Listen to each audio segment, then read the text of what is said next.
I shielded my eyes from the sun, and then I saw him. A teenage boy, wearing jeans and a yellow t-shirt. He was standing over the falls, right on the edge, staring straight down to the jagged black rocks below the falling water. He took a step forward. My heart stopped. I realized what he was about to do.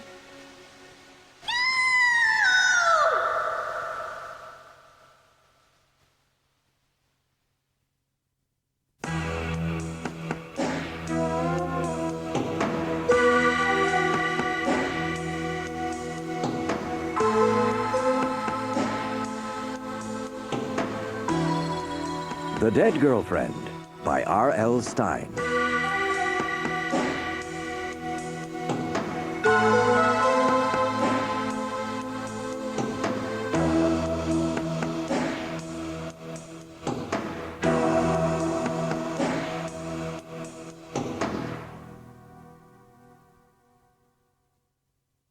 The first time I ever saw Jonathan Morgan, he terrified me. I probably should have known then to stay away. There was danger here, danger and fear. I think I knew then that Jonathan meant trouble. But a person doesn't always listen to these signals, at least I didn't. Before I knew it, I found myself trapped by Jonathan, caught up in his sadness, in his mystery. A mystery that began with murder. It all started on a beautiful, warm day in late April. I had borrowed my brother Kenny's bike and went riding. I wanted to explore Shocklin Falls, our new home. Kenny's bike was a clunky BMX, heavy and slow, but my own 21 speed had been stolen just before we moved, so what choice did I have? Bike riding is my passion. I love the rush of wind against my face, the total freedom of it. Dad and Mom were still unpacking cartons. You just don't realize how much stuff a family of 4 owns until you move to a new town. Anyway, I took off on Kenny's bike, impatient to get away and explore Shocklin Falls. It was the first really warm spring day, and the afternoon sun felt hot on my back. My hair, which is long and blonde, was flying in the breeze. The air smelled so sweet. All down my street the dogwood trees had blossomed. It was like riding under majestic white arches, so pretty and unreal. It didn't take long to explore Shocklin Falls. It's a very small town. The community college where Mom and Dad are going to teach next semester is at one end. Then come quiet streets, lined with small, nice-looking houses. And in the middle is a small shopping district. 2-story buildings mostly, a 2-screen movie theater, a bank, and a post office. Not much else. I rode slowly past the small shops. For a Saturday afternoon, the town wasn't very crowded. I think most people were home doing spring cleaning, working on their gardens and yards. I was saving the best part of my tour for last. I hadn't seen the famous falls yet, so I headed towards them. Mrs. Pratt, the real estate agent who sold us our house, couldn't stop raving about how beautiful and spectacular they were, cascading straight down from a sheer cliff like a steamy white curtain into the wide Monahonka River below.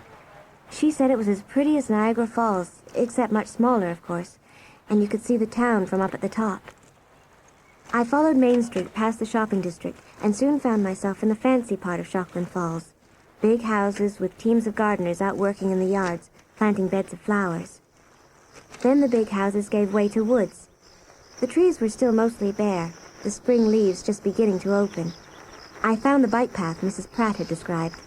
It curved through the woods, climbing higher as it went, becoming steeper and steeper as it made its way up through the thick trees. After 10 minutes, I found myself at the top. I kept pedaling. The woods were all to my right now. To my left, the steep cliff edge, a sheer drop to black rocks below. I slowed down. There was no guardrail or anything. At some points, the dirt bike path came within a foot or two of the cliff edge, and the path was really twisty. I heard the falls before I saw them. Then suddenly the path curved, and the falls were right in front of me. They were dazzling. The white water fell straight down, sparkling like a million diamonds, splashing back up in a shimmery white mist. Looking down, I could see the wide brown river flowing between green banks. Beyond, I could see the town, tiny like a miniature. I slowed to a stop. The bike path ended abruptly at a tall pile of gray granite rocks. I shielded my eyes from the sun. And then I saw him, a teenage boy, wearing jeans and a yellow t-shirt. He was standing over the falls, right on the edge. I gasped and gripped the handlebars. He was staring straight down to the jagged black rocks below the falling water. Still staring straight down, he took a step forward. My heart stopped. I realized what he was about to do. I jumped off my bike and raced towards him. No! Stop! Don't jump! Please! Hey! The boy's expression changed from surprise to confusion. He jammed his hands into his jeans pockets and moved toward me. He was tall and very handsome, really tanned, with striking green eyes. Oh. I thought you were someone else. And he smiled. I think I fell in love with him then, or something like that. It's impossible to explain. I was so embarrassed about shouting to him like that. I'm sorry. I thought you were gonna... What? I saw you at the edge and... You thought I was gonna jump. His smile faded, and his eyes burned into mine. I nodded. I could feel my face turn red. I'm just waiting for someone. Looks like they're not coming. I've never been up here before. You go to Shocklin High? Oh, I'm starting Monday. We just moved here from Ohio. I'm Annie Kiernan. Jonathan Morgan. Hi. Hi. He shook my hand, very formal, and grinned. I loved the way the wind blew through his hair, but I should have seen the sadness in those green eyes. I should have asked him why he was standing right on the cliff edge like that, staring down so intently into the crashing waters, but of course I didn't. It's so awesome up here. Yeah, it is. The town's so ordinary. I mean, it's okay, but it's nothing special.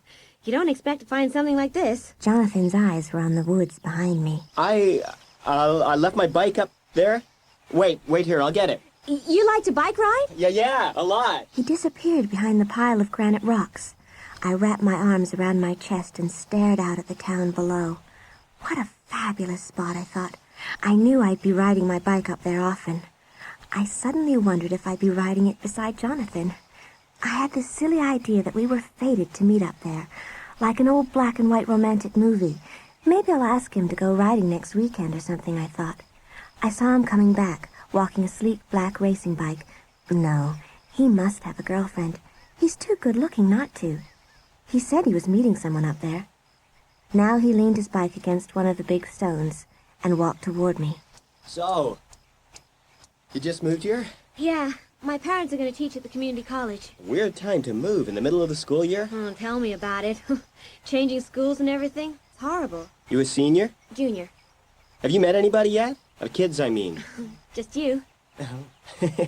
Then I guess I should show you around or something. I could give you a bike tour of Shocklin Falls. That'll take a minute or two. Well, I've sort of had a bike tour. The minute I said that, I regretted it. He was offering to ride around with me, and I told him no. What a jerk I am. I could feel my face redden again. I'll introduce you to some Shocklin kids. I have this friend. He's my best buddy. I mean, he's a total dork, but he's my best buddy. Actually, he's a wild man. You'll like him. Great. I mean... His name's Caleb. Caleb Dorsey. Caleb's parents have to work every Friday night, so we all get together at Caleb's and have, like a party, Every Friday night. It's great. Gets pretty wild sometimes. Sounds great. So, would you like to go with me Friday night? To Caleb's, I mean. You mean like a date? Yeah, like a date. Sure, I'd love to. Great. Look, I've got to go now. Me too. The sun had dipped behind a wide white cloud. The air grew chillier. We made our way across the dirt to get our bikes. I was feeling really good. The first boy I'd met in Shocklin Falls, a really great-looking guy, had asked me out. Not a bad start, I thought. Jonathan picked up his bike and walked it over to me. Then we headed around to the other side of the big rocks where I had left mine. To my surprise, the bike was standing up, tilted against a rock. I remembered letting it fall when I went running over to Jonathan. Strange, I thought. When I got to the bike, I got my second surprise. Wow. Hey, what's going on? What's up? Oh, I don't believe it. Look at this. Both my tires have been slashed to pieces. I don't believe this. I don't get it. Oh. There's no one else up here. I gazed up at him. His eyes were narrowed on the woods, as if searching for someone there. But the woods were empty. I shuddered. Kenny's gonna kill me. Who's Kenny? My little brother. It's his bike. I'll help you walk it home. That's okay, No, here, take my bike. I'll walk yours. This is so dumb. I mean, who would do this to me? I mean, who would climb all the way to the top of the falls just to wreck some stranger's bike? Jonathan didn't reply. His mood had changed so quickly it frightened me. We followed the path down through the woods. It seemed to take forever to get down to the street. All the way, Jonathan kept his eyes lowered to the ground, his jaw clenched. Was he angry at me? I was totally confused. It didn't make any sense.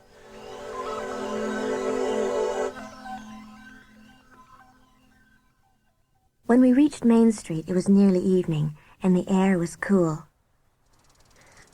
I live on Edgevale. Okay. Hey, Jonathan! We turned back to watch a girl ride up on a sleek red bike, wearing an oversized blue and white Chocolate High t-shirt with a big S on the front. She had curly red hair, which cascaded down her shoulders like a waterfall, and a face full of freckles. Her blue-gray eyes were flashing him a warm smile. Hey, Jonathan, hi. Ruby, What's happening? bike trouble. Oh. This is Annie. Annie, Annie Kiernan. That's my bike he's pushing. I mean, it's my brother's. Oh, I'm Ruby Bonds. Ruby tossed her red hair behind her shoulders and quickly turned her attention back to Jonathan. I wasn't sure she'd even looked at me. Ruby, where have you been? Up the falls? No way.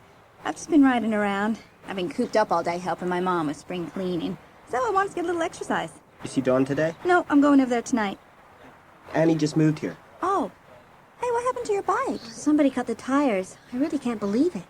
Oh. Ruby flashed Jonathan a look. Something was going on between the two of them, but I couldn't figure out what.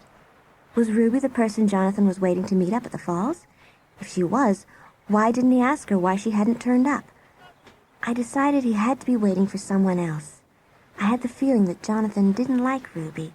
She kept smiling at him, but I couldn't tell how she felt about him. Listen, I gotta go.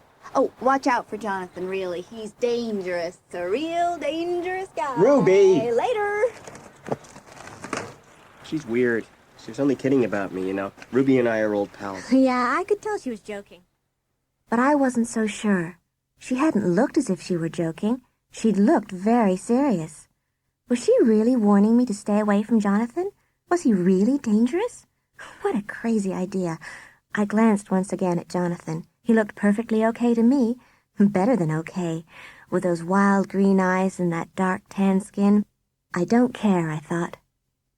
A short while later, we were standing at the foot of my driveway. Thanks for walking me home. That's okay.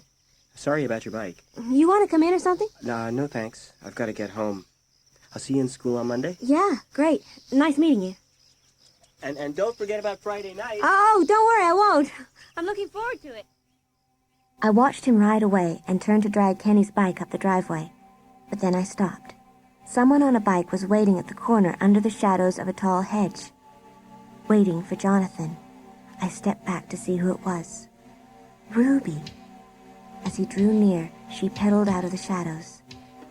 They talked for a moment, close together, side by side on their bikes. Then they rode off together. What's going on here, I wondered? What exactly is going on? On Friday night, Jonathan picked me up in a brand-new silver Volvo station wagon and drove us to Caleb's small box of a house for the usual Friday night blowout. I was pretty nervous. I mean, it was our first date, and here we were going to a party where he knew everyone, and I didn't know a soul. Jonathan seemed pretty relaxed, and I pretended to be. As we walked in through the kitchen door, I spotted about 20 kids jammed into the small living room and spilling into a narrow front hallway. The music was so loud the windows rattled. Everyone had to shout to be heard over the noise. Some couples were dancing, others were laughing and talking. On the narrow stairway leading upstairs, two couples were pressed together, making out. Most kids were drinking soda, but I saw several holding cans of beer. Holding my hand loosely, Jonathan led me into the crowded living room. Caleb came bouncing over, grinning. He had long, stringy brown hair that looked as if it hadn't been washed in a month, and wore a t-shirt and baggy, faded jeans with enormous holes at the knees. Caleb's grin didn't fade as he checked me out. Hey, Jonathan! Who's your gorgeous friend? Back off, man. Back off. This is the new girl I told you about? Annie Kiernan. Meet Caleb Dorsey. Hi. Hey, so what's a dish like you doing with a creep like Jonathan? You better watch out for this jerk, Annie. He doesn't look it, but he's an animal. Oh, you're not animal, Caleb. You're vegetable. Well, you're not even vegetable, you're sponge. So if I'm sponge, you're the stuff you have to wipe up with a sponge. Don't pay any attention to Jonathan and me. We're both jerks. And hey, where's Dawn? I don't know, around. I turned to see a tall, well-built girl with piles of long, curly black hair, big dark eyes, and dark, lipsticked lips. She had very pale, creamy white skin and wore short, bright blue shorts over a gray lycra catsuit. Very sexy. Caleb, can you turn the music down? No way! I can't hear myself think. So, who wants to think? Hey, Caleb hates new experiences. Annie, this is Dawn Patterson. Hi. You here with Jonathan? That's right. Oh, you must be new here. Yeah, we just moved to Shopton Falls.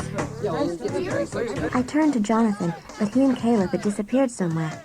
As I looked for him, my eyes stopped on the couple making out at the bottom of the stairs. I couldn't see her face, but I recognized the girl's red hair. Dawn stepped close beside me and followed my gaze. Have you met Ruby? Yeah. Who's the guy? I don't recognize him. I don't think he goes to chocolate. Ruby really doesn't know his name either. It's true. Some people do aerobics. Ruby does guys. She has a thing for Jonathan, too. Did you know that? A thing? Come on, let's go in the kitchen. This noise is driving me crazy. Here, have some potato chips. Oh, thanks. So you just moved here, huh? Yeah, from Ohio. My parents came to teach at the community college. A bit rough on you, wasn't it? Moving to a new town in the middle of school year? You can say that again. Leaving all my old friends behind was a bummer, too. I can imagine. Oh, listen to that. Typical. I can't believe Caleb's parents put up with this. Caleb's so funny. Funny looking. Caleb and I have been going together for about 6 months. Off and on. Off and on? Sometimes I get sick of him. Caleb's the kind of guy who thinks it's hilarious to smash soda cans against his forehead and burp real loud. I mean, he's just never serious. That can be a lot of fun for a while. But sometimes I just want to shake him and say, knock it off. Stop with the jokes. Be serious. It can be a real pain. I mean, he's always getting into trouble at school. Always. Yeah? He's okay, I guess. He makes me laugh. And once you really get to know him, he's a good guy. Listen, Annie. There's something you should know about Jonathan. Huh? About Jonathan? Yeah. He's been through a bad time. Hey, there you are! Come on, Don, we're splitting. Huh? Going where? We're going to Sports World. You too, Annie, come on. What Sports World? Batting cages. You know, one of those places with basketball courts and ping pong tables. And you can watch me outslug Jonathan in the batting cages. We made a little bet. Caleb, how are you going to outslug Jonathan? You can't even outslug me. Are you kidding? You swing like a girl. Cute, Caleb. It's real cute. We followed Caleb into the living room. Across the room, I saw Ruby standing with Jonathan. She had a hand on his cheek. They were talking with their faces close together. When he saw me, he pulled Ruby's hand away from his face and stepped away from her. I pushed through the crowd and made my way across the room. Really? Oh, hey! Hey, I lost you. You remember Ruby? Sure. Hi, Ruby. Hi. You get your bike fixed? It wasn't my bike. It was my brother's. Yeah, whatever. Come on, guys, let's go. Hey, is it okay with you, Annie? I sort of made a bet with Caleb. Sure. Sounds like fun. A few seconds later, about 10 of us had piled into 2 cars and were roaring through town towards Sports World. I sat beside Jonathan in the front of the station wagon with some kids I didn't know in the back. Jonathan drove like a madman. He kept careening deliberately from side to side on the road, going at least 75 the whole way. Suddenly, he swerved and bumped over the curb into someone's yard. Whoa! Wow, Jonathan, stop it! What's with you, Morgan? You crazy? Don't worry. I can handle it, okay? You always drive like that? Jonathan! Jonathan was staring ahead, a strange grin fixed on his face, looking almost as if he were hypnotized. I was relieved when we finally reached Sports World, a brightly lit indoor-outdoor sports arena more than a block long. Jonathan turned into the parking lot and came to an abrupt, bone-jarring stop. I pushed open my door and practically leapt out, grateful to be in one piece. Ahead of us, Caleb and his group were already going inside. I slammed the car door and moved toward Jonathan, who was waiting for me. What a ride. That was scary, Jonathan. Sometimes I just feel wild, Annie. You know, like out of control. Jonathan? Hey, I'm just kidding. Come on, let's go hit some baseball. We started jogging across the parking lot to catch up with the others. I saw Dawn up ahead of us, and I suddenly remembered what she had started to tell me in the kitchen. There's something you should know about Jonathan. What had she started to tell me? Did it have something to do with the way he drove? With his need to get out of control? He seemed to have such drastic mood changes. Was that what Dawn wanted to warn me about?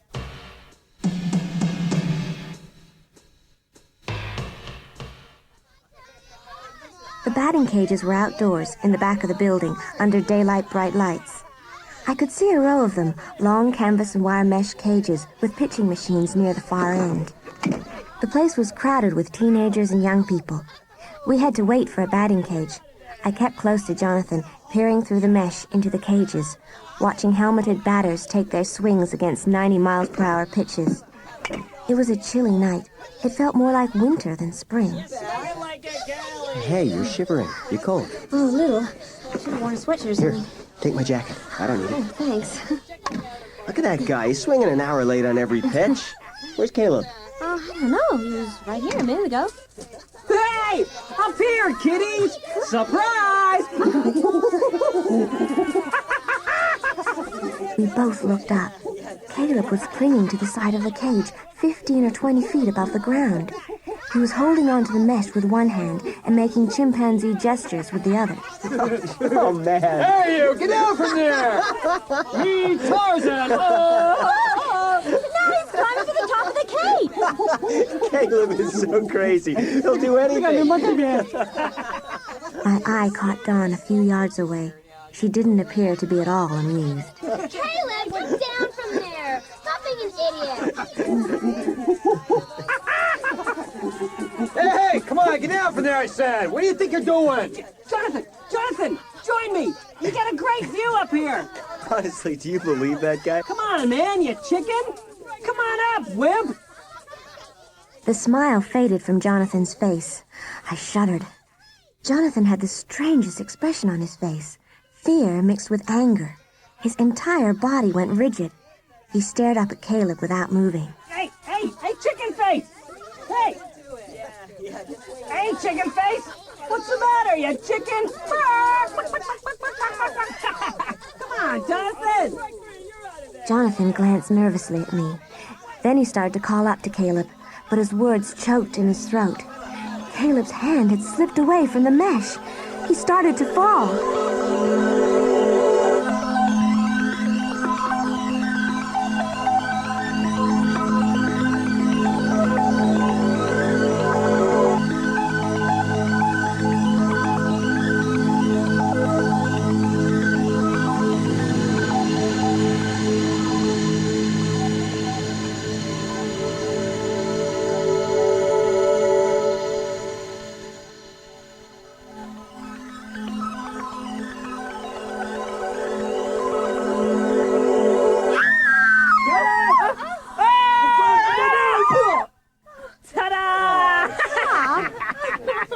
Caleb had landed easily on his hands and knees, and rolling over once or twice, climbed to his feet, a goofy, triumphant smile on his face. All right, smart boy, come on, you're out of here.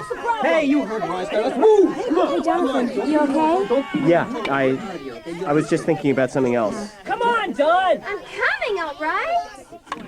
What a twerp. What do I see in him? I really thought he was going to kill himself this time. This time? Yeah, he's done it He before. does stuff like that all the time. He always lands on his feet. Or his head, but it never seems to knock any sense into him. Don! Coming! The two men were standing with Caleb at the exit. I watched Dawn run to catch up with them. She seemed really angry and upset. Again, I thought what a strange couple Dawn and Caleb were. So different from each other. And she didn't even seem to like him that much. Well, looks like our little competition's over. Sorry. That's okay. Let's go. I'll take you home. We headed towards the exit. People were still talking and laughing about Caleb. As I followed Jonathan out, I pictured again this strange expression on his face when Caleb had called for him to climb up too. Was it fear, or anger, or jealousy? What had he been thinking of? I was probably reading too much into it. Jonathan was probably just afraid for Caleb's safety. But why was I feeling so troubled as Jonathan and I made our way to a station wagon?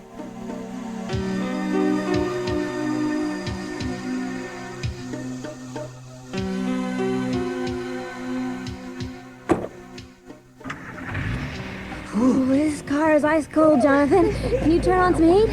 Sure, no problem. Caleb's such a dweeb. I wouldn't want to be in Dawn's shoes for anything. She must be so embarrassed. He'll do anything. Hey, remember that time he broke into the Granger swimming pool and got caught swimming naked with a bunch of kids? Oh, that's nothing. What about the time he was arrested for breaking into his own house? Oh, yes! Oh, he doesn't care. He's been arrested 20 times. Caleb's not a criminal. I mean, he's never been convicted of anything. He always pleads insanity. By the time we dropped the other kids off, I was feeling really good and had finally gotten warm as Jonathan pulled the station wagon up my driveway. He shifted into park, but didn't shut off the engine. The porch light was on, and the lights were on in my parents' bedroom upstairs. The clock on the dashboard read 11:24. Still pretty early. I wondered if Jonathan was going to kiss me.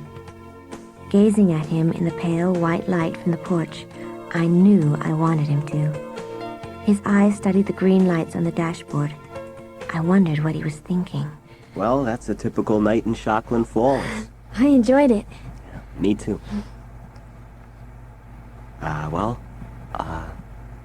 See you in school. Yeah. Okay. I gave him a few more seconds to make a move toward me, but he kept both hands on the wheel. So I pushed open the door and climbed out. The headlights rolled over the front of the house as I found my keys and pushed open the front door. I felt disappointed. I felt like a total jerk. Jonathan would never ask me out again. The front hallway and living room were dark. Without bothering to turn on the lights, I hung my jacket in the front closet. I had just started to make my way through the darkness to the stairs when two hands grabbed my shoulders from behind. Gasping, I stumbled forward into the banister. Then I heard something pad across the floor. I switched on the hall light. Goggles! You stupid cat! How many times do I have to tell you not to scare me like that? For the 1000th time, don't jump on me. I don't have 9 lives like you do. Meow. You don't understand a word I'm saying, do you, stupid? Go on now. I set him down and he padded away. Goggles has some bad habits. Jumping on people in the dark is one of his worst. But I love him all the same. He's so pretty, with all that fluffy white fur and those big, serious blue eyes. I had started up the stairs thinking about Jonathan when my mother's voice interrupted my thoughts. Annie, is that you? Mom, who else would it be? Yes, it's me. How was your day? Fine. What did you do? Went to a party. Just a lot of kids hanging around. That's nice. See you in the morning. A few minutes later, I was changed in bed, thinking of Jonathan. I wondered if he'd ever ask me out again. Before I realized it, I drifted into a sound sleep. If I dreamed about Jonathan, I didn't remember it in the morning.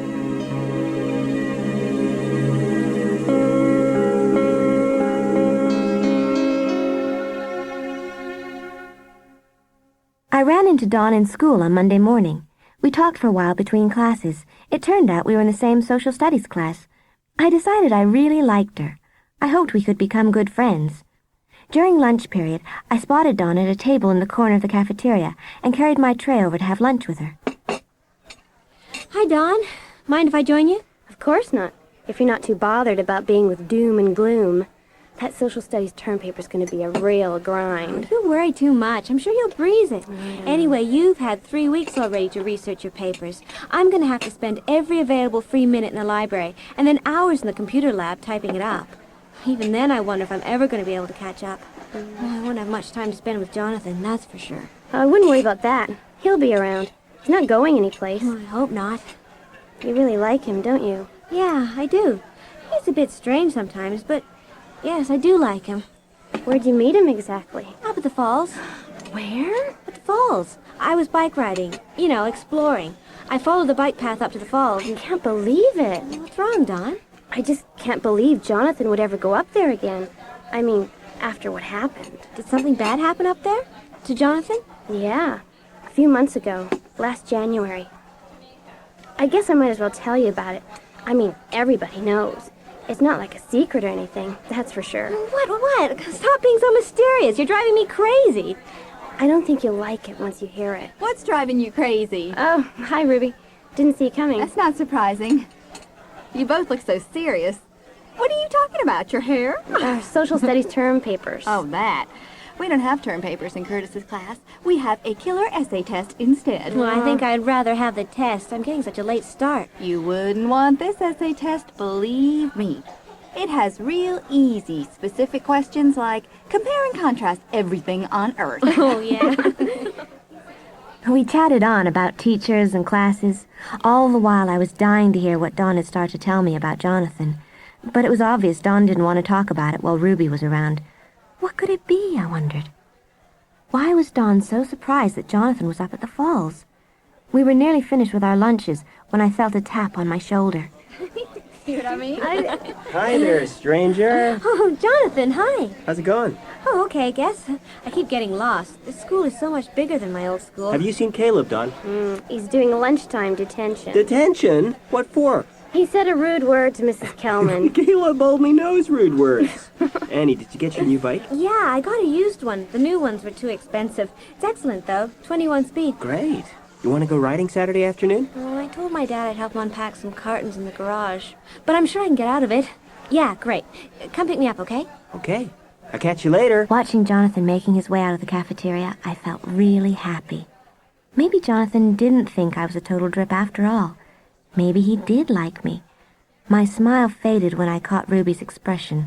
She was biting her lower lip, her features in a tight frown. She was suddenly pale white, sickly white.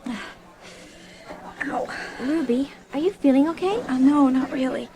I think this food made me sick or something. Can I help you? You want a glass? No, thanks. I'll be fine. Do you think we should go with her? Nah, she'll be okay. I'm finished anyway. You ready to go? Yeah, but you've got to finish what you were telling me about Jonathan. Okay, Annie, I'll tell you. But it may change everything. Really. I don't understand. Change what? The way you feel about Jonathan, for one thing. You see, it's about the girl who died. Have you heard about it? The girl who died? What girl? Come on, let's get out of here. We deposited our trays on the dirty tray counter, and I followed her out of the lunchroom. She led me up the stairs and down the hall that led to the principal's office at the front of the building. The hall was crowded and noisy, filled with kids who were messing around, waiting for the fifth period bell to ring. I didn't pay any attention to them. I followed Dawn, wondering where she was leading us, what she was going to tell me. Died? The girl who died? The word stuck in my mind, echoing there as if it would never fade away. Maybe I don't want to hear this, I thought. We turned a corner. We were near the front entrance now. The principal's office stood diagonally across from the big double doorways, and in the wall beside the office stood a large glass display case, the kind usually used for showing off sports trophies. Dawn stopped in front of the display case and gestured towards it. This is the girl who died. She died up at the falls. I swallowed hard and stared into the case.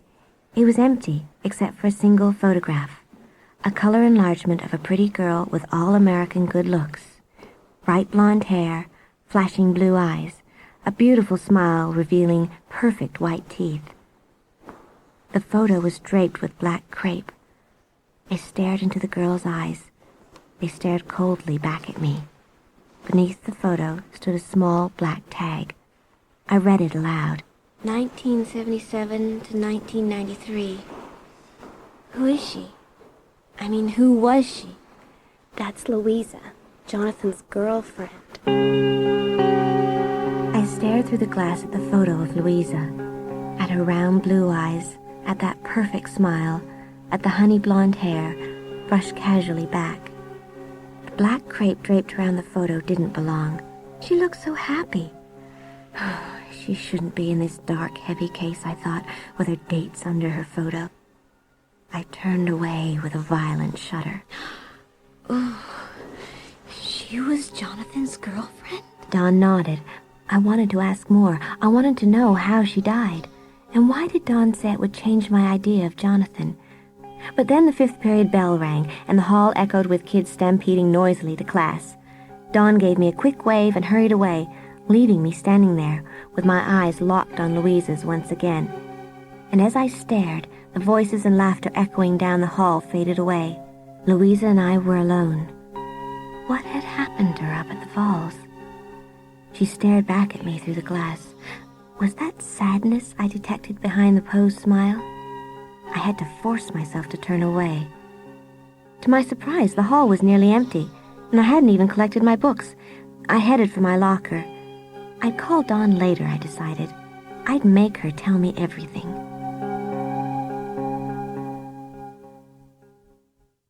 That afternoon seemed to drag on forever. I was very distracted. I don't think I heard a word anyone said. After school, I spent a couple of long, dreary hours in the computer lab, typing my social studies research onto a disk. Normally, I enjoyed doing research, but I joined the class so late and I was so far behind everyone else, I felt really pressured. Jacqueline High seemed a lot more intense than my old school. That night, struggling to concentrate on my math homework, I found myself still thinking about Louisa, still eager to unravel the mystery about her. I kept calling Dawn all evening, but there was no answer. So frustrating. I didn't get to talk to Dawn about Louisa until lunch period the next day. I forced Dawn to gulp down her lunch. Then I dragged her to the display case at the front of the building. Dawn, you have to tell me the whole story. What happened to her? You sure you want to know? Yeah, I'm sure. Tell me what happened. Well, no one really knows. I mean, no one knows for sure. Start at the beginning. Well, it happened last January. It was a really warm day for January. Louisa and Jonathan went bike riding up to the falls. Somehow, Louisa and her bike went over the falls, and she died. Over the falls? Over the falls. But Jonathan told everyone he'd left Louisa for a minute or two. He said he saw someone, back on the bike path, or he thought he saw someone. Anyway, he went to see who it was, and when he came back... When he came back, Louisa was gone? That's right. Jonathan looked for her, and then he saw her bike, down below on the rocks, all mangled. And Louisa? 2 days later, they dragged her body out downriver. She'd been all cut up by the rocks. I tried to focus on the photo in the display case, but it wouldn't come clear. I rested one hand against the wall to steady myself. Such a horrible story. I could picture it all so clearly. I could hear the roar of the falls in my ears. I could see the cliff edge and the black, pointed rocks in the river below. I could see it all. The police decided it was suicide. In case you didn't already know it, Jonathan's parents are very rich. They got the police investigation to end very quickly. But no one suspected Jonathan, did they? No, not really. But there were stories. You know how rumors get started. Well, what kinds of rumors? Just rumors. Rumors that Jonathan and Louisa had had a big fight. That Jonathan wanted to break up with her and start going out with someone else. Someone else? Well, some kid saw his car parked in Ruby's driveway one night. Dawn, you don't think that Jonathan killed Louisa, do you? No, of course not. But I'd be careful, Annie. Careful? What do you mean? I'd be really careful. Dawn? Look, I've got to run. Later, okay? Before I could reply, she started jogging down the hall. Be careful. What did she mean? Did she really think that Jonathan had pushed Louisa over the falls, then got his parents to hush it up with the police? No way. She said she didn't think that Jonathan had killed Louisa. So why was Dawn warning me to be careful? I shoved my hands into my jeans pockets and tried to stop trembling.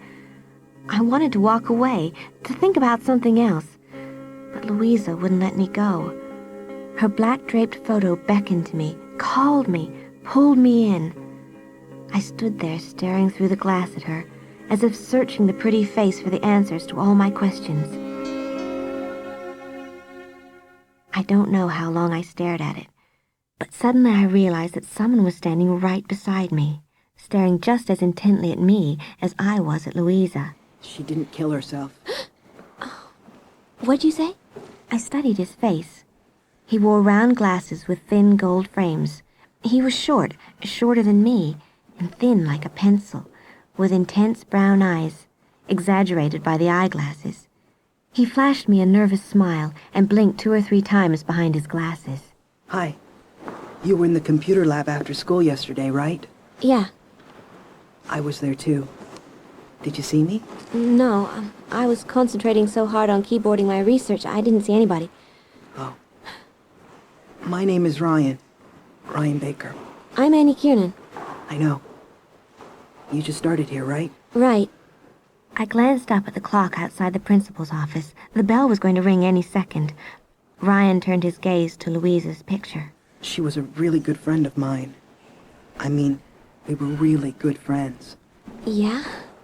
We didn't go out or anything. We were just really good friends. What a terrible thing to have happened. You've heard the whole story? Yeah, most of it. Well, she didn't kill herself. How do you know? I just know. I guess we should get to class. Are you busy Saturday, Annie? Would you like to go to a movie or something? Well, I guessed you'd probably be busy. Well, some other time, maybe. Yeah, some other time. Nice meeting you, Ryan. See ya. He mumbled something and hurried off. I watched him disappear around the corner. Taking one last glance at Louisa's photo, I turned away and hurried to class.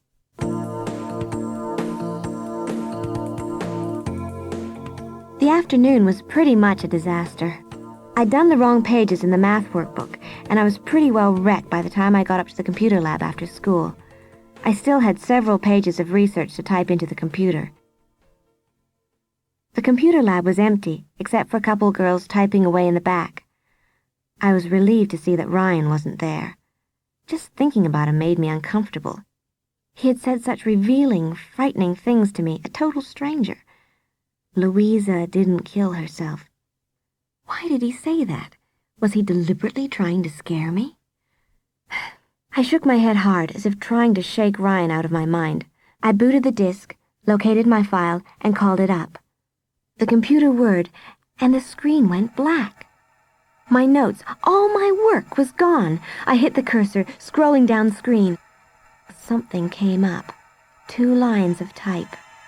As I read them, a sinking feeling spread over my entire body, and I felt cold all over.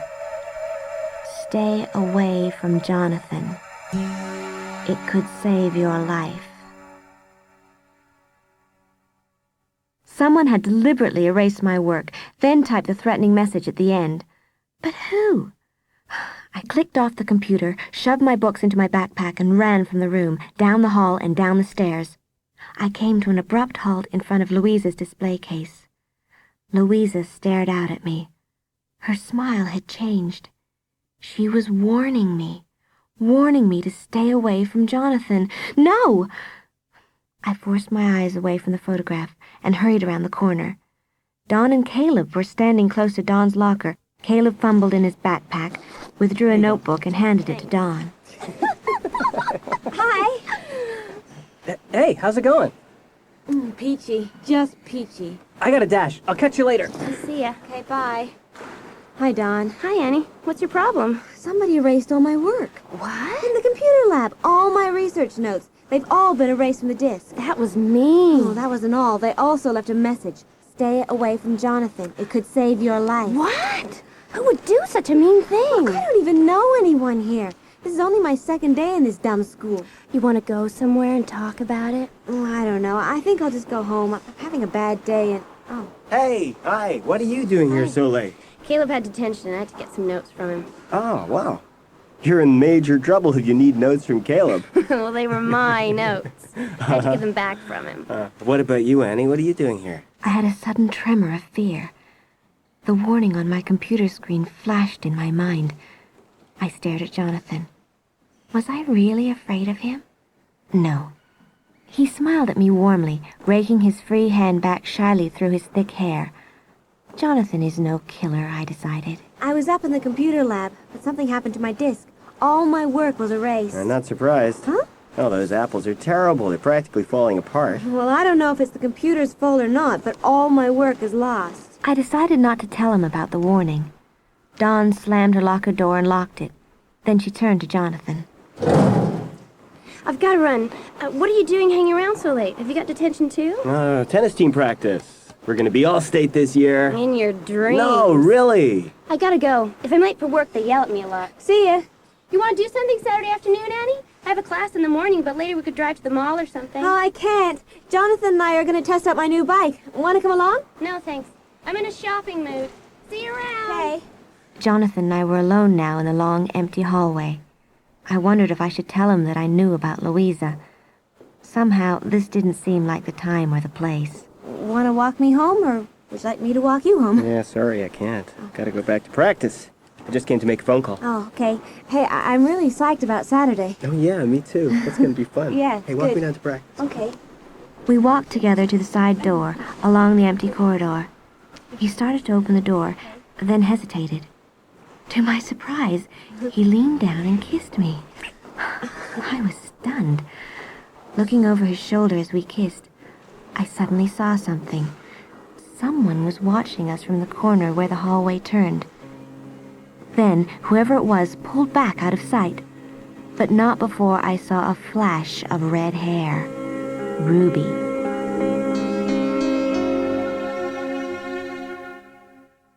Friday night, I was alone in the house and feeling restless. There was nothing on TV. I stood up, thinking maybe I'd do something with my hair, try to style it like that model I saw in a picture in 17. As I started for the doorway, the photo of Louisa flashed into my mind. For the 100th time, I pictured her plunging over the falls with her bike, screaming all the way down. Think about something pleasant, I told myself, something good that's happening in your life. Force Louisa out of your thoughts. And then I thought of Jonathan. Call him, I urged myself. What's the big deal? I got his number from information and then quickly punched it in before I lost my nerve.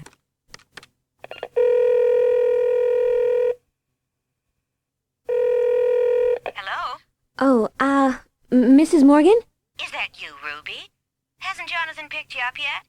He left for your house a long time ago. Ruby? Sorry, I must have the wrong number. Jonathan was out with Ruby? I scolded myself for feeling so hurt. He had a perfect right to go out with Ruby after all. I took a deep breath and held it. I tried to chill out, to stop the angry, upset thoughts from careening through my mind. I looked down and saw Goggles staring at me from the doorway with those big blue cat eyes. I jumped a mile as the phone rang. Goggles scampered away. Computers don't lie. Stay away from Jonathan Morgan. One dead girlfriend is enough.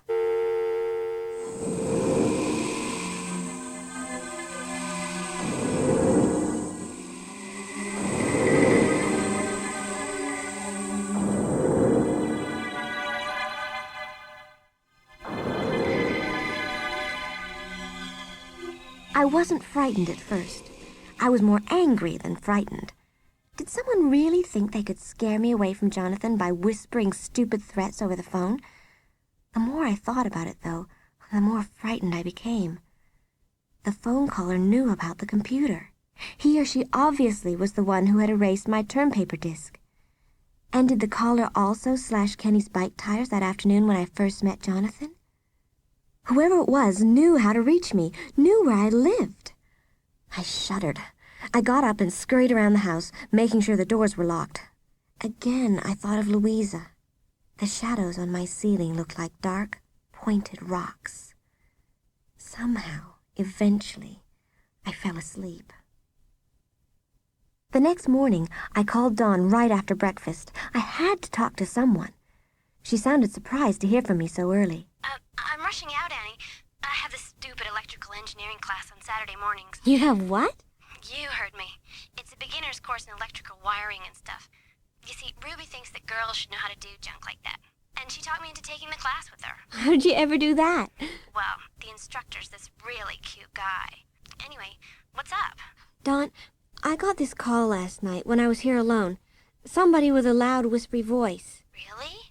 What did they say? Just like the computer warning. Stay away from Jonathan. One dead girlfriend is enough. That's really gross. Did you tell your parents? Well, no. Maybe you should tell them. Whoever this nut is, he might be serious. I think your parents should know. What makes you think it's a he? Why? Who do you think it is? Ruby, maybe? Ruby? Hey, honey, I don't think so. But Dawn... You shouldn't trust first impressions. She's really okay. Well, you know her better than I do. Why would Ruby try to scare you away from Jonathan? Well, for one thing, they went out together last night. What? Are you sure? Yeah, I'm sure. I tried to call him last night, and his mother said that he was meeting Ruby. Wow. How come you're so surprised? Sort of a long story. I'm just surprised, that's all. I'll have to ask Ruby about their date at our class. I'll tell you about it later. I'm late. But Dawn... Are you still going bike riding with Jonathan this afternoon? Yeah, I guess. Well, be careful, okay? And then Dawn hung up. Be careful. What did she mean? Be careful of what? Of Jonathan? Jonathan arrived a little before 2. We talked for a few minutes, just making small talk. I pulled a long green blade of grass from his hair and twirled it in my fingers. How'd you get this? Oh, mowing the lawn this morning. My dad always has to be the first on his block, only I'm the one who has to do the mowing. And then Dad says since we mowed so early in the season, we have to rake, only I'm the one who does the raking. God, I'm totally wrecked. So you don't want to go riding? Oh, no. I need to go riding. Just as long as we don't ride on grass. Come on, let's get out of here. Hey, excellent bike. Really excellent. Yeah, you can't tell it's used, can you? It has one tiny scratch on the side there. Is it a 10-speed? Or... No, it's 21, just like my old one. Excellent. Well, hey, let's get going. Great. So where should we go? Well, let's ride up to the falls. Why did I feel that cold shiver of fear when Jonathan suggested we ride up to the falls?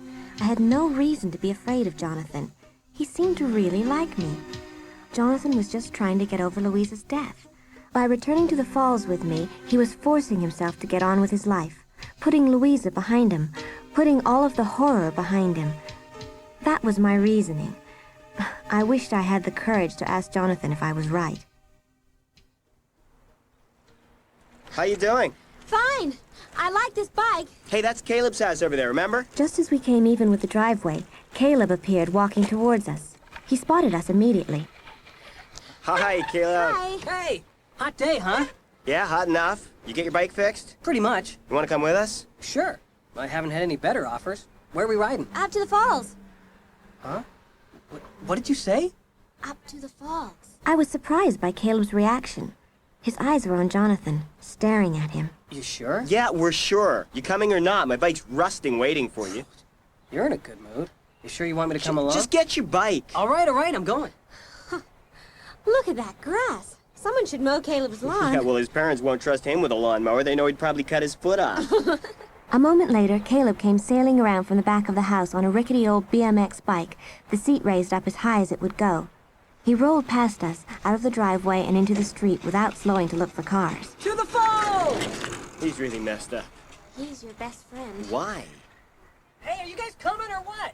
Yeah, coming! We followed Caleb into the street. We pedaled single file to town, which was crowded and busy. Most people were going into the garden store and the hardware store. Spring fix-up time. Past town, the road started to climb through the woods. Jonathan and I rode side by side behind Caleb, who zigzagged wildly from one side of the road to the other, riding no hands most of the time. After a bit, the road leveled out, and I could see a large red truck coming toward us in the distance. Caleb was riding no hands in the left lane, the lane the truck was in. Hey, get over! He's not doing it, Jonathan! Caleb, get serious! Watch what I do to this guy! No, wait! Come on, get over! Watch! Get over! Caleb stayed on the wrong side, pedaling calmly, as if he had every right to be there, as if there wasn't a huge truck barreling right at him. This is stupid! Get over, idiot! Caleb, please! The ground seemed to shake. I closed my eyes and felt a powerful rush of hot air, which nearly blew me over.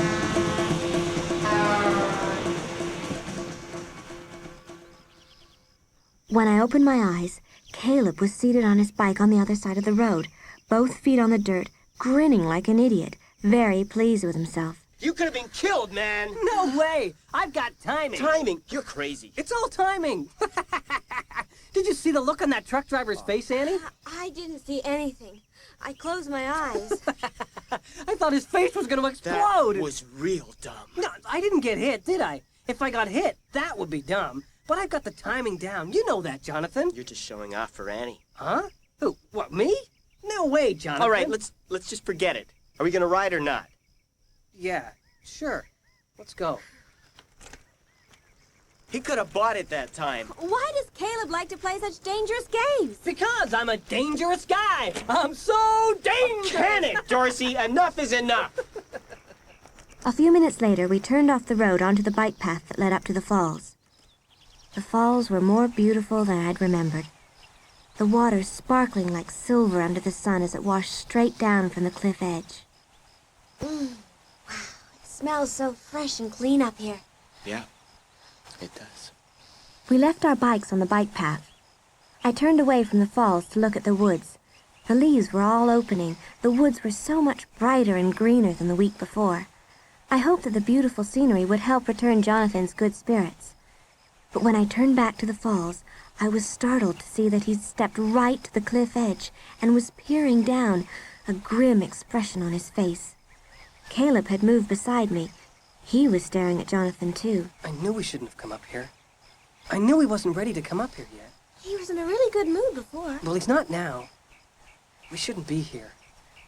Hey, Jonathan! Jonathan didn't turn around. He stood motionless, staring straight down into the streaming rush of white water. Jonathan, let's go! Jonathan, let's go, okay? I took a few steps closer. What was Jonathan thinking about? Why wouldn't he answer Caleb? Why wouldn't he step back from the cliff edge? Caleb looked really worried. I think it was the first time I'd seen Caleb with a serious expression on his face. Jonathan! Earth calling Jonathan! Just a second. Come on, man! It's time to go, Jonathan. Just a second. That's all it takes. A second. Split second. And you're dead. Gone forever. Hey, come on. Hey, what's the problem? Let go of me, Caleb. You're scaring us, man. Come away from the edge. I'm okay. Yeah? Well, I don't like to hear you talking like that. Hey, come on, you guys. Let's keep riding. Yeah, good idea. I suddenly felt cold despite the bright sun overhead. I turned back toward the bike path. Someone was back there, messing with my bike. Hey! Hey, get away! Brushing the spray from my eyes, I began running to my bike. The intruder was doing something to the handlebars. I'd only gone a few steps when I recognized who it was. Ruby! My sneakers pounded the dirt as I ran toward Ruby. I could hear Jonathan and Caleb running behind me. Ruby stood holding my bike by the handlebars, staring at me open-mouthed, her red hair disheveled. What are you doing to my bike, Ruby? What? Well, I'm just looking at it. It's a lot like my cousin's bike. I wasn't going to steal it or anything. Hey! What's the problem? Annie thought I was going to run away with her bike. I just wanted to look at it. Here, take it. Ruby, I'm sorry. Well, I'm not a thief, you know. Hey, Annie didn't mean it. Remember, someone slashed my tires last week. That's why I Well, thought... it wasn't me. I'm really sorry. Really, I didn't mean... Okay. Ruby's bike was lying on its side a few feet down the bike path. She picked it up and walked it back towards the tall granite rocks. I wheeled mine after her, and Caleb followed. Stopping, Ruby shielded her eyes from the sun with one hand as she followed the curve of the sloping bike path. Where's Dawn? Is she with you? Oh, here she comes. I saw Dawn, standing up as she pedaled, moving slowly up the hill. A few seconds later, she hopped off her bike and walked it up to us, red-faced and out of breath. Her dark hair was wet, a large strand matted against her perspiring forehead. Well, I'm a little out of shape. Got to lose some weight. You look okay. You just need a better bike.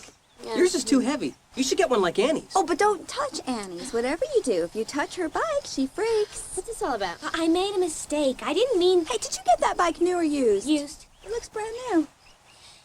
It was such a pretty day. I told Ruby we should ride up. I was hoping you'd still be here. Whew, it's cooler up here. We should keep riding. Go on to Cedar, maybe. Oh, I'm gonna cool off a bit first. Hey, where's Jonathan? Isn't he up here with you? Caleb, he was with you. Well, he isn't now. We all turned toward the falls. There was no one there. The water roared down, a fine white spray rising from the cliff edge. Jonathan!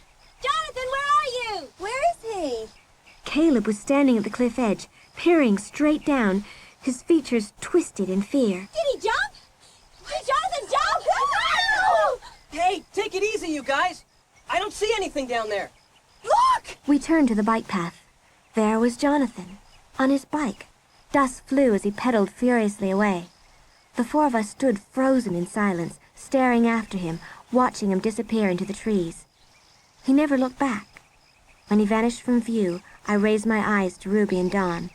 Dawn had tears in her eyes. Her shoulders were trembling. I was so scared. Oh, it's all right, Dawn. I mean, first Louisa and then... Wow. There goes one strange dude. Why'd he do that? Why'd Jonathan run away like that? Beats me. I really thought he jumped. Do you think he's mad at us for some reason? I knew we shouldn't have come up here. It was too soon for Jonathan. But he'd already come up here last week. Was it your idea? No, it wasn't my idea. Well, it was a bad idea. Don't you have any idea what Jonathan's been through? Give her a break, Caleb. Annie knows the whole story. You know what? Let's get out of here. Let's ride someplace else, okay? This place gives me the creeps. I keep picturing Louisa standing there. Yeah, let's keep riding. I think I better get home. I'm so behind on my term paper. You sure? It's too nice out to be stuck inside doing schoolwork. I know, but I better do it. Don't be upset about Jonathan, Annie. He's moody. I guess you've noticed.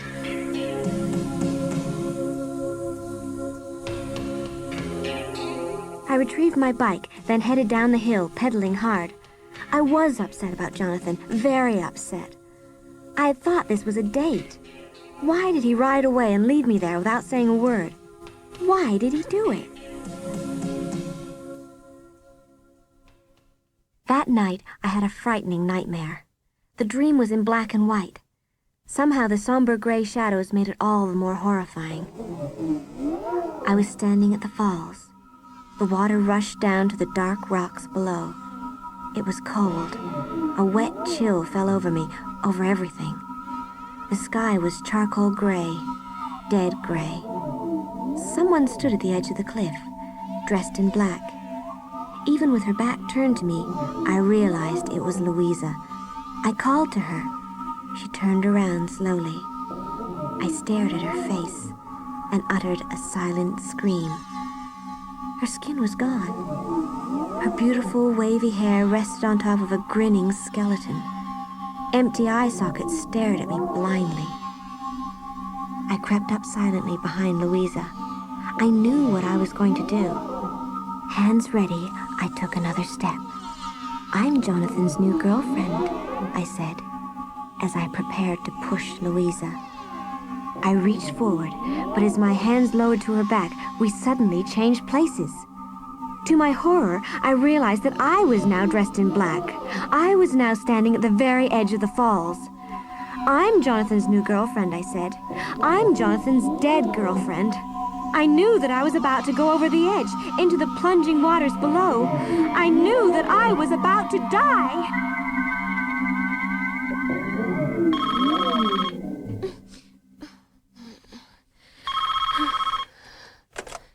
Hello? It's me. Annie, is that you? It's me, Jonathan. Huh? Jonathan? Who'd you think it was? What time is it? Oh, Jonathan, it's nearly 2. Oh, I'm sorry. Why are you whispering like that? I don't want my parents to hear. I'll take away my phone if they hear me calling so late. You scared me. I thought you were someone else. I just called to apologize, for this afternoon. Okay, go ahead, apologize. I apologize. Apology accepted. You could have called earlier, I wanted to, but I had to go somewhere with my dad. Listen, Annie, I shouldn't have run off like that, but it's hard to explain. That's okay. I shouldn't have suggested we go up there. I mean, it was just too soon. Probably don't know about Louisa. Yes, I do. I heard. Yeah, I guess everyone talks about it. Dawn told me, about Louisa. Hey, you want to get together tomorrow? We could go to a movie or something. Wish I could. I won't run away again, I promise. I've got to work on my research. I'll never get that paper written at this rate. I see. Sorry. I guess I better hang up now. We better get some sleep. Yeah. Good night, Jonathan. I'm glad you called. So am I. See you tomorrow.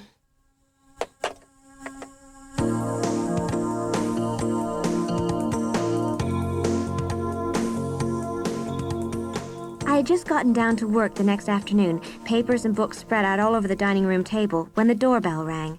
Since I was the only one home, I ran to answer it. Dawn. Hi. Can I come in? Sure, but I really have to work. I know. I brought you a bunch of books for research. Hey, thanks. That's really nice of you. I think it's all stuff you can use. I'll only stay a minute. Have you talked to Jonathan? Yeah, last night. He called me at 2 in the morning to apologize for running off. He woke me up. Yeah? What reason did he give? He said it was just too soon for him to have tried to go back up there. It was just too, you know. Yeah. Weird. Poor guy.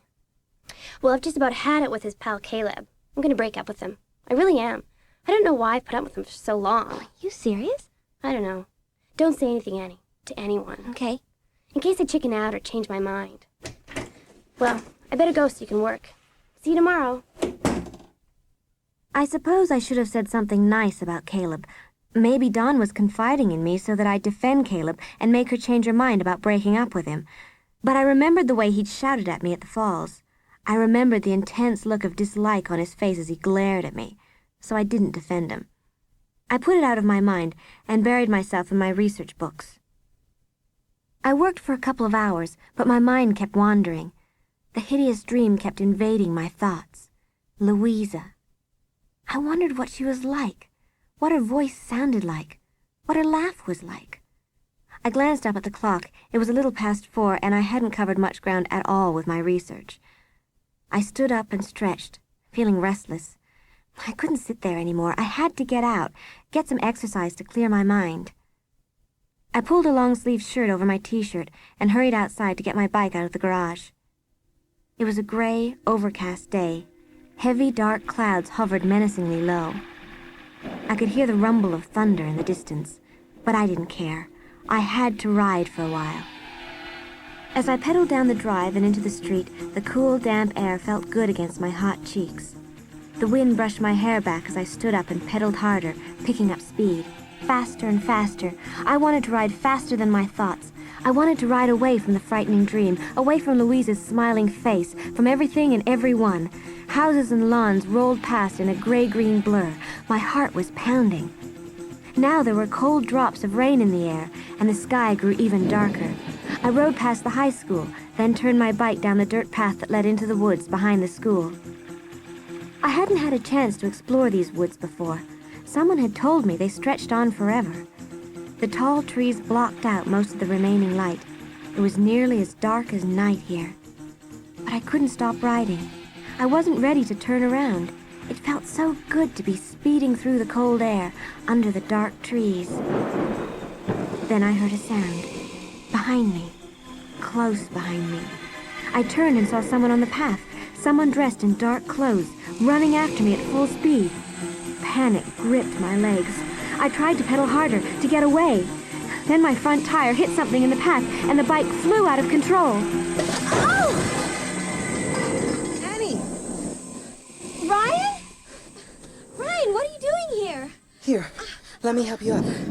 Are you okay? Are you hurt? No, I don't think so. Oh, look at my jeans, are covered in mud. Oh, now it's starting to rain. Why'd you run away like that? Well, I don't know. I thought you were... I thought I was alone when I saw someone chasing me. Didn't you hear me calling you? Oh, we're gonna get soaked. My bike seems to be all right. I think I hit a rock or something. Yeah, you were really moving. Yeah, let's get under that tree. We're getting wet. So, what are you doing here? Louisa and I used to walk here all the time. This is where we used to hang out. Louisa was such a good friend. We used to talk about everything. She told me things she'd never tell Jonathan. She was my best friend. Annie, I want you to be my friend, too. Oh, well, Ryan... Please, I want you to be my good friend, too. Ow! Ryan was squeezing my arm so hard it hurt. Then he leaned toward me and kissed me. My breath caught in my throat. His lips felt hot and dry against mine. He pressed them against me too hard, too desperately. He was really hurting me. With a bit of a struggle, I shoved him away. Ryan, stop! He looked surprised for a moment, then hurt. I felt terribly confused and frightened. He was so violent, so needy. I jumped on my bike and started to pedal, standing up. Bye! You'll be sorry if you hang around with Jonathan. You'll be sorry. Poor Louisa. She was sorry. I tried to warn her! The rain flew into my face, coming down heavier now. I turned back to make sure he wasn't chasing me. He was still shouting, but I was too far away to hear him. The back of the school came into view. I pedaled faster, soaked to the skin.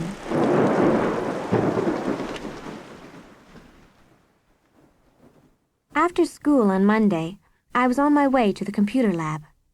I was determined to get all my research notes typed in so that I could organize them and then start writing my paper. As I hurried down the hallway toward the lab, I saw Ruby speeding off in the other direction, her red hair disheveled, an intense, thoughtful expression on her face. I called out to her, but she didn't seem to hear me. She kept right on going. What's her problem, I wondered. Then a familiar voice called from behind me. Hey, Annie, wait up! Oh, hi, Don. How's it going? Listen, the cheerleaders are having a bake sale in the gym, and Ruby and I are meeting down there. Want to join us? Oh, I'd like to, but I can't. I've really got to get these notes onto my disc. I'm going to be staying late every afternoon. Aw, come on. No, really. I'm so far behind, especially since my disc was erased. Well, why don't you type really fast, then hurry down to the gym? No way. Okay. Call you later. Dawn gave me a little wave and hurried down the hall. I trudged on to the computer lab, lugging my armload of books. Miss Elwood, the computer instructor, was at her desk in the back of the room. She glanced up as I entered and smiled. There were a couple of other kids I didn't recognize, typing away at keyboards. I put down the stack of books beside the computer I always used. It was an old Apple, but I really liked the keyboard. No one else seemed to like this computer, so it was always free, ready for me to use. I found my disk and shoved it into the drive. I turned on the power, and the computer hummed to life. I lowered my fingers to the keys to type in the opening commands to boot the disk. As my fingers pressed the keys, a painful jolt, like lightning, shot over my hands with a loud crackle. Electricity crackled over my hands, shot through my body. I tried to pull my hands away, but the crackling blue-white current held me prisoner. The pain was so intense. My entire body was trembling. And then everything went black.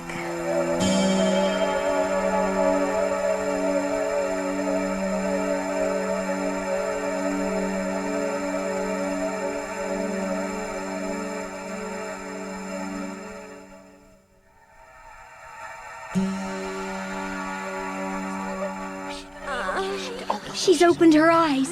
Miss Elwood? Hey, she's starting. Annie, can you hear me? Yes? Can you see me? Yes. What happened? What am I doing lying on the floor? You got a bad shock. Huh? Well, you got a shock from the computer. It's unplugged now. I can't understand how it happened. Those machines aren't supposed to do that. The electricity just shot out from the keyboard. Can you stand up? I think so. Let me help. Did you touch the plug or something? Only the keyboard. Oh, I can't understand it. I can, I thought. I can understand it. Anger surged in my chest. Ruby had tampered with the computer.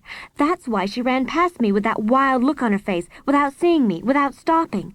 Ruby had wired the keyboard.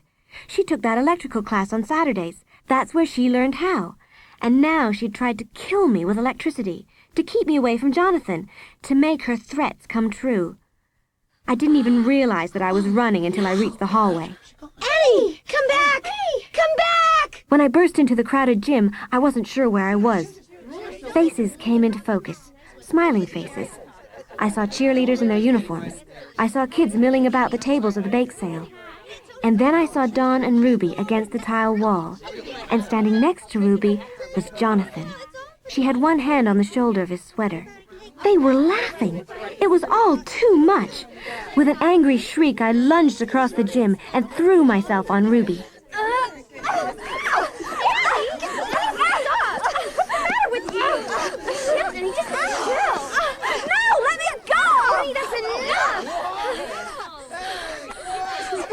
With you, Kieran, are you crazy? You tried to kill me! I did what?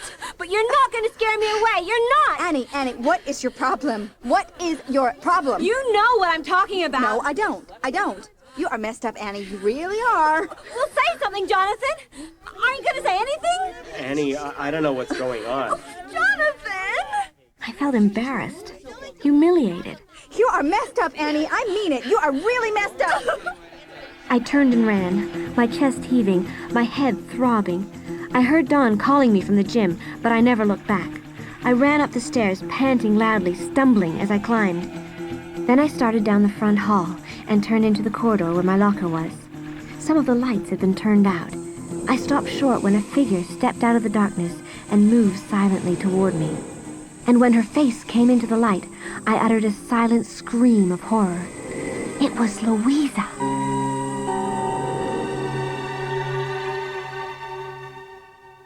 I stood in the center of the hall and stared at her, my mouth wide open. And she stopped too. Her blonde hair caught the light. She was very pale, paler than her photograph. Louisa, what are you doing here? I thought. You're dead. Are you okay? I don't know. It's so dark in this hall with most of the lights out. Don't they usually leave them on? I'm Danielle Powell. You're new here, right? Huh? What did you say your name is? Danielle.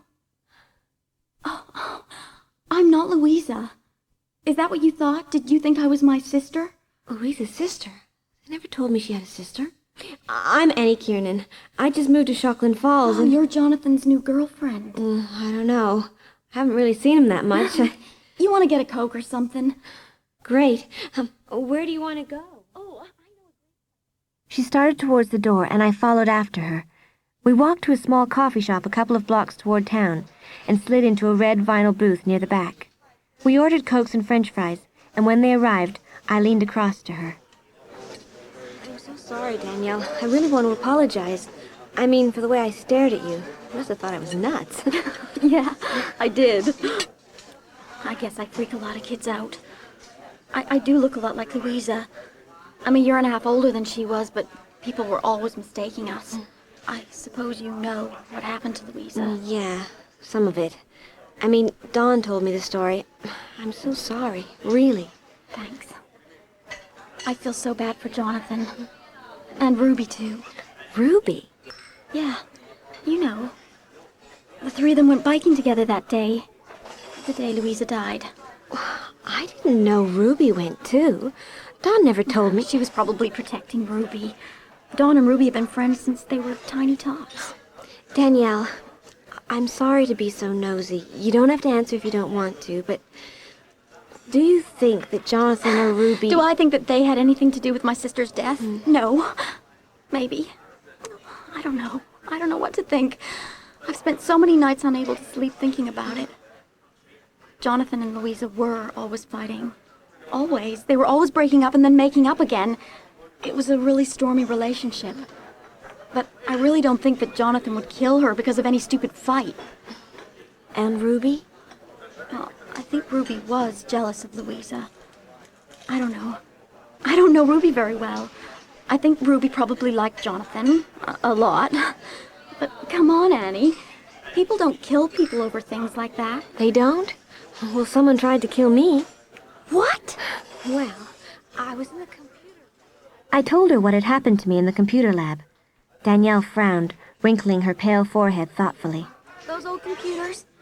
It probably shorted out. Anyway, you can't prove that someone tried to rig it up. Maybe you're right. Reluctantly, I had to agree. I was instantly sorry that I'd told her about it. She had enough sadness of her own. When we said goodbye outside the coffee shop, the sun was sinking in the late afternoon sky. I gave Danielle a little wave, then stood watching her walk away. She was so light, she seemed to float away like a pale ghost, disappearing into the cold, blue afternoon.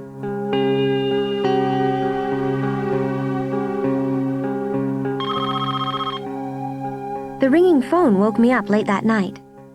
Still half asleep, I reached for the receiver.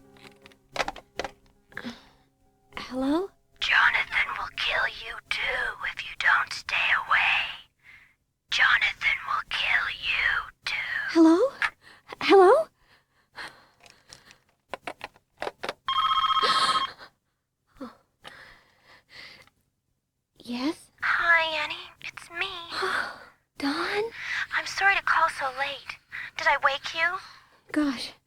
It's almost midnight. I'm sorry, but I've just been so upset.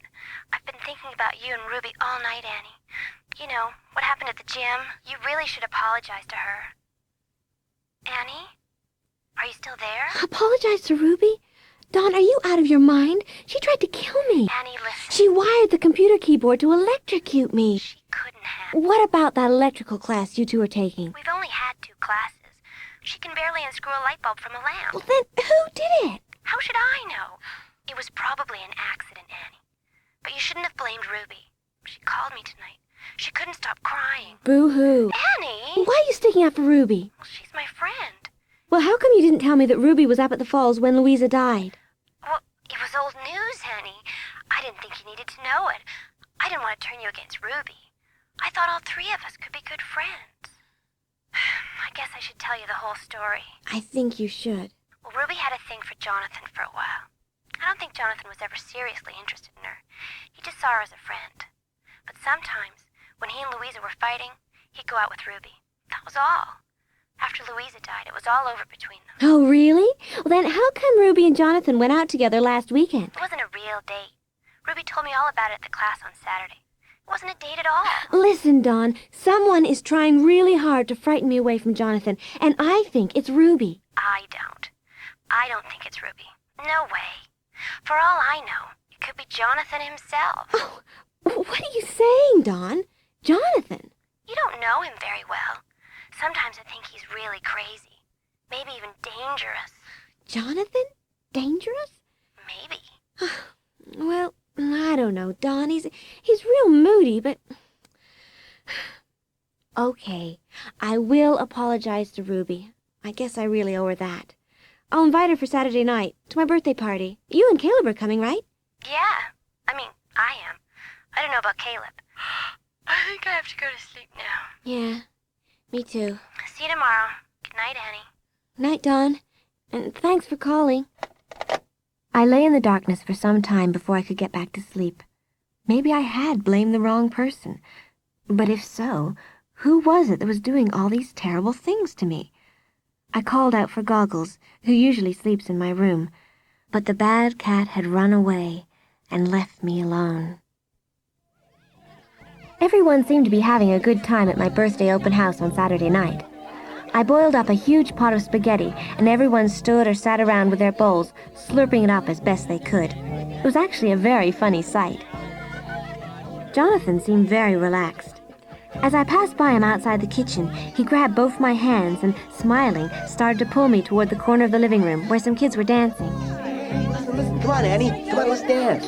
Oh, just a minute, Jonathan. There's a doorbell. Don't go away. I'll be right back, okay? Jonathan got a pouty look on his face as I pulled away from him and headed for the door. When I opened it, I got a surprise. Ryan! Oh, look, I didn't know you were having a party, Annie. I just stopped by to say hi. See if you were busy, but... Come in. It's just an open house for my birthday. Why don't you stay a while? Have some spaghetti. I didn't really want Ryan at my party. He gave me the creeps. But what could I do? There he was. He came in, looking very reluctant. I hurried back to Jonathan in the living room. Hey, want to go biking with me tomorrow afternoon? If it's a nice day. Yeah, sure, I guess. And then he surprised me by wrapping his arms around my waist and lowering his face to mine in a really intense kiss. I closed my eyes at first and returned the kiss. When I opened them, I saw Ruby staring at us from across the room, an unhappy frown frozen on her face. What's her problem, I asked myself silently. Ignoring her, I kissed Jonathan again. A couple of hours later, after I'd said goodbye to the last of my party guests at the front door, I came back to the kitchen to find my mom staring at the chaos of bowls and glasses with a look of real horror. What a mess! Oh, it's not as bad as it looks. It's worse. Maybe spaghetti wasn't such a good idea. Well, it seemed like a good idea at the time. I'll change my shoes, then we'll get to work. No, really. You don't have to help. You and Dad were so good tonight, hiding up in your room the whole time. We were good, weren't we? But I'll come help you clean up anyway, Annie. Otherwise, you'll be here all night. Hey, you left the spaghetti water on. No, I didn't. I turned it off. I remember. Well, it's boiling over. Huh? We both made a mad dash to the stove and turned off the burner. The lid was bouncing around on top of the pot, steaming liquid frothing up, running down the sides onto the stove. I lifted the lid. Bobbing on the top of the boiling water was a large white hunk of cotton. Oh, yuck. What's this white stuff? How'd this get in here? What on earth is it? I poked at the blob of white with a long wooden spoon. As I rolled it over, 2 blank blue eyes came into view. It wasn't a hunk of cotton bubbling at the top of the pot. It was goggles.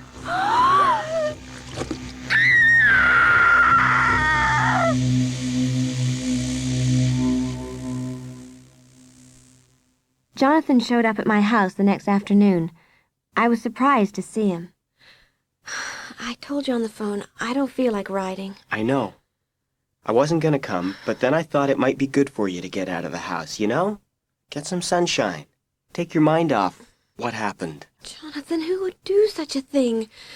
Who would be so cruel? Oh, it had to be someone at the party. Come on, Annie. Don't think about it anymore. It's almost like summer out. It's really great. Come on out for a short ride. It'll make you feel better. Really. Come on. You can't just sit and mope in this kitchen all day. It's too depressing. Okay. I called my mom to tell her I was going out and followed Jonathan out the back door. It was a bright, beautiful day. It took me a while to realize we were headed for the falls. We left our bikes on the bike path and walked toward the cliff edge. We both sat down on the ground, the falls roaring beneath us. I decided to tell Jonathan about how someone was trying to scare me away from him. He listened to the whole story without moving, a vacant expression on his face. I just don't understand it. The same person must have killed Goggles. But who could it be, Jonathan? Who? You have to say something. I can tell you're keeping something from me. I know it's hard for you, but I've got to know, Jonathan. You've got to tell me the truth. The truth? You've got to tell me what really happened up here that day. Now, wait a minute, Annie. No, you have to tell me. You have to tell me the whole story about Louisa. I know you cared about her so much. Cared about her? Cared about Louisa? Are you crazy, Annie? Cared about her? I hated Louisa. I hated her so much I killed her. Jonathan was standing now, staring at me with that crazed, dangerous look on his face, as if trying to decide what to do next. What to do about me. I took a step back from the cliff edge, away from him. Jonathan, you pushed Louisa? Over the falls? Jonathan? No, I didn't push her. Jonathan, you just said you killed her. Yes, I killed her by bringing her up here. If I hadn't brought Louisa up here, she wouldn't have died. But you didn't push her. No, someone else pushed her. Someone else? Who, Jonathan? You mean Ruby? Did Ruby push Louisa? Yes. Ruby pushed her? Yes, I brought Louisa up here, but Ruby pushed her. Liar, liar, you filthy liar! We both turned to see Ruby running out from behind the tall pile of granite rocks, her face twisted in a frightening expression of pure rage as she moved toward us. Ruby, are you still following me? I told you I was sick of... Shut up! Why don't you shut up? Just shut up! Just shut up! Oh. Ruby shoved Jonathan hard in the chest, causing him to stumble back a few feet toward the cliff edge. Oh! I've been covering up for Ruby all this time, Annie. Shut up! Don't listen to him. He's a filthy liar! I am through lying. I'm through covering up for you, Ruby. I can't do it Shut up! anymore. I'm warning you! In January, I wanted to break up with Louisa. Louisa and I never got along. We were always fighting. I brought her up here to tell her. No, Ruby and I brought her here. We were both going to tell Louisa that we've been secretly dating. Oh, but then... Just then stop Caleb... it! Please, Jonathan, just shut up! Why are you telling her I all started to explain this? to Louisa. I started to tell her about Ruby and me, and then Caleb showed up on his bike, and I went over there behind the rocks to talk to him, and then, while I was talking to Caleb, Ruby pushed Louisa and her bike over the fall. Don't listen to him, Annie. It's lies, all lies. Ruby, let go of me! Lies. You've been lying since January, Jonathan. Lying to everyone, even to yourself. After Ruby killed Louisa, I was sick. I couldn't stand the sight of Ruby. She kept trying to get me to go out with her, but I felt so horribly guilty. I didn't even want to talk to Ruby again. But she kept following me. She'd never leave me alone. Liar! Even today, you're still following me. What? Leave me alone, Ruby. Leave me alone. You are a liar. You killed Louisa. You pushed Louisa. I didn't. You were the one. Admit it. This is the truth, Annie. Listen to me, not to him. Jonathan, Louisa, and I were up here. Yeah. We just started to talk, and then Caleb showed up. Jonathan went back to the woods to talk to him. Louisa and I were standing by the falls, and then I heard someone calling my name. I thought it was Jonathan. So I left Louisa and hurried to the woods to find him. Yeah. Well, when I came back, Jonathan was standing on the cliff edge staring down, Hey. and Louisa was gone. Hey. Louisa was dead. That's not true. I didn't push her. You did. Hey, get Ruby. Stop it. Calm down. Stop it! Stop it, both of you! But they didn't hear me. Locked in a bitter struggle, they wrestled in the dirt, rolling ever closer to the cliff edge. Ow! Ow! Ruby scratched her nails down the side of Jonathan's face. Her hands thrashed the air wildly as she tried to break out of his hold. They were only inches from the cliff edge now. Oh, stop it! Stop it, please! They were out of control. Jonathan and Ruby hated each other because of the secret they shared, and their hatred was about to kill them both. Suddenly, Ruby rolled away from Jonathan and, crouching on her knees, pushed him with both hands towards the falls. I dove to grab Jonathan's arm, but as I hit the dirt, Jonathan rolled onto his back, reached up, and grabbed Ruby around the knees. She broke free. Then, with a breathless snarl of rage, she dove at him. He rolled underneath her, and she plunged over the cliff.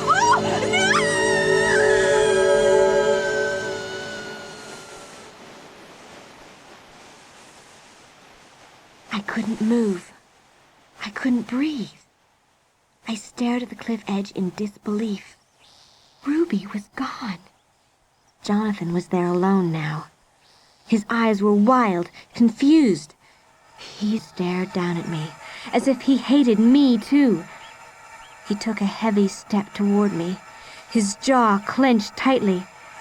He's a murderer, I realized. I'm alone with a murderer. My entire body was trembling. Jonathan, no! I leapt to my feet. I turned and started to run. And ran right into Dawn, coming from the bike path. I threw my arms around her. Oh, Dawn, thank God you're here. It's okay now. Really, Annie, it's okay now.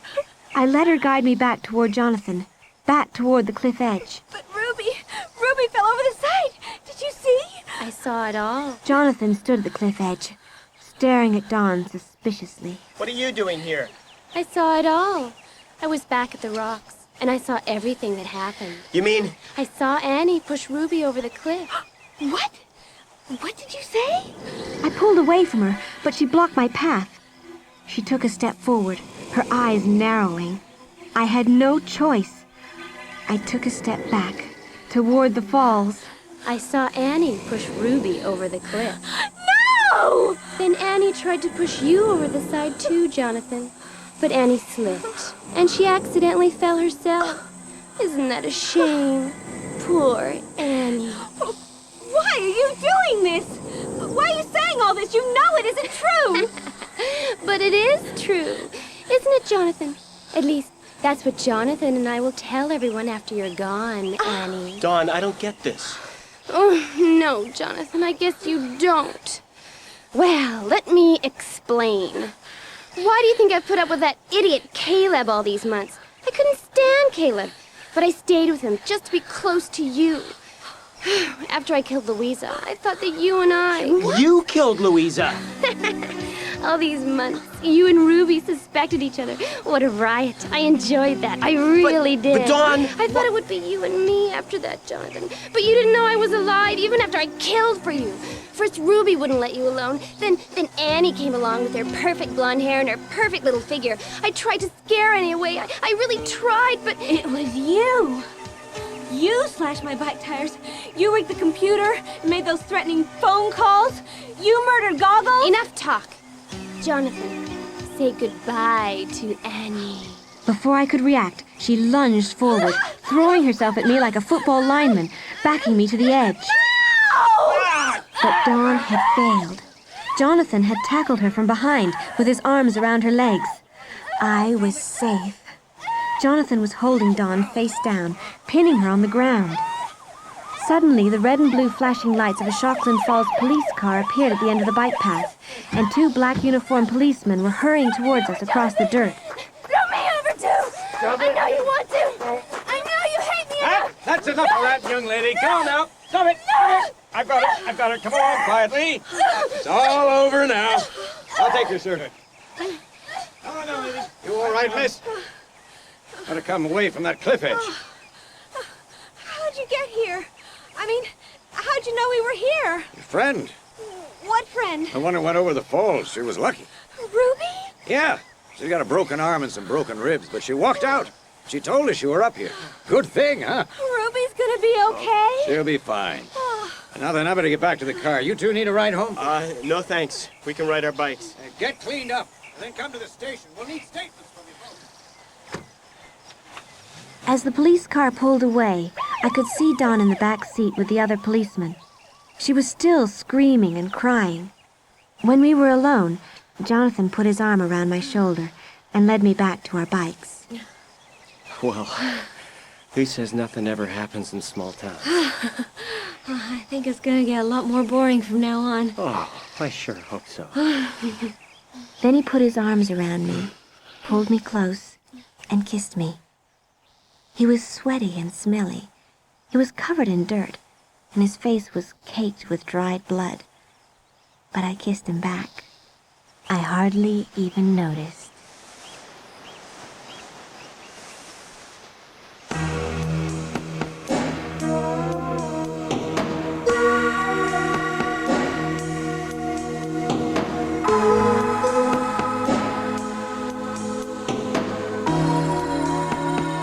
In The Dead Girlfriend by R.L. Stine, Annie was played by Barbara Barnes and Jonathan by Adam Henderson.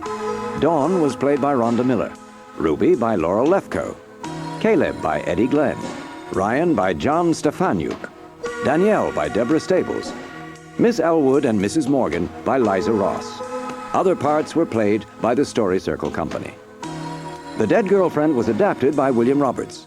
The music and studio production was by John Mayfield. It was directed by Anne Rosenfeld. The Dead Girlfriend was a Story Circle production for Scholastic Publications Limited.